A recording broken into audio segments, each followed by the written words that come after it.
आज नेता विपक्ष राहुल गांधी ने वाकई एक सिक्सर मार दिया और मैं आपको बताता हूं कैसे।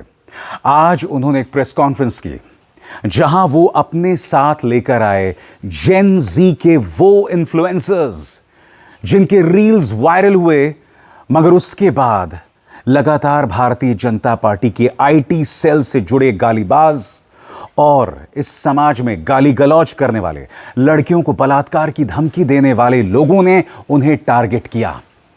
राहुल गांधी लगातार सवाल पूछ रहे थे कि यहां पर इस पूरे घटनाक्रम में एक शख्स है जो पूरी तरह से जवाब दे है, इस देश के गृह मंत्री अमित शाह। या तो जंतर मंतर में जो हुआ उसके लिए वो जिम्मेदार थे, यानी कि उन्होंने ऑर्डर दिया यह हिंसा को लेकर, या फिर उन्हें नहीं पता था और दोनों ही केसेस में वो इनकॉम्पिटेंट हैं, यानी कि अपने इस पद के लायक नहीं हैं।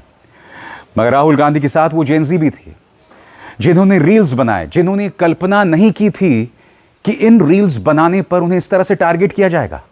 राहुल गांधी के साथ वो लड़की थी जिसने मुंबई में एक हाथ से वैन को रोक दिया था और कह दिया था मैं आगे नहीं जाने दूंगी। राहुल गांधी के साथ वो लड़कियां भी थी जिन्होंने रील्स बनाई और बाद में उन्हें धमकियां दी गई बलात्कार की। उनकी कीमत तक लगाई गई कि तुम्हारी कीमत 200 रुपए है। आप जानते हैं राहुल गांधी से कहीं ज्यादा ये जो लड़कियां हैं वो बहादुर हैं, ये इन्फ्लुएंसर्स हैं जो बहादुर हैं। और राहुल गांधी लगातार यही कर रहे हैं। जिस युवा को पैलेट गन के जरिए निशाना बनाया गया, राहुल गांधी ने उनके साथ प्रेस कॉन्फ्रेंस की थी।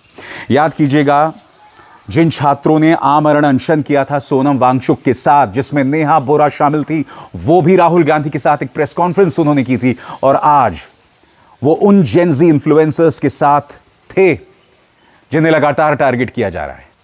और इन्होंने कोई अश्लीलता नहीं की। मैं जानता हूं 15 साल की उस लड़की की अक्सर चर्चा होती है जिन्होंने प्रधानमंत्री को गाली दी थी, मगर वो माफी मांग चुकी है। और आज उनकी मां सामने आई थी और कह रही थी कि अब तक एफआईआर जो है वापस नहीं ली गई है। इसका मतलब देश के प्रधानमंत्री जो कहते हैं उसके उस अल्फाज के, उन शब्दों के, उस वादे के कोई मायने नहीं है।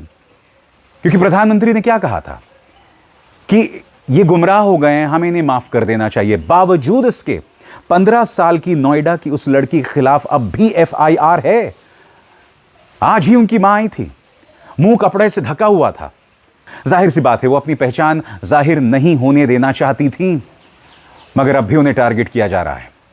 राहुल गांधी इस बात का जिक्र कर रहे थे और वो इन्फ्लुएंसर्स जो राहुल गांधी के साथ थे वो भी कह रहे थे कि हमारा दोष क्या है। हम जो बात कह रहे थे, संविधान के अंतर्गत हमें वो बात कहने का अधिकार है।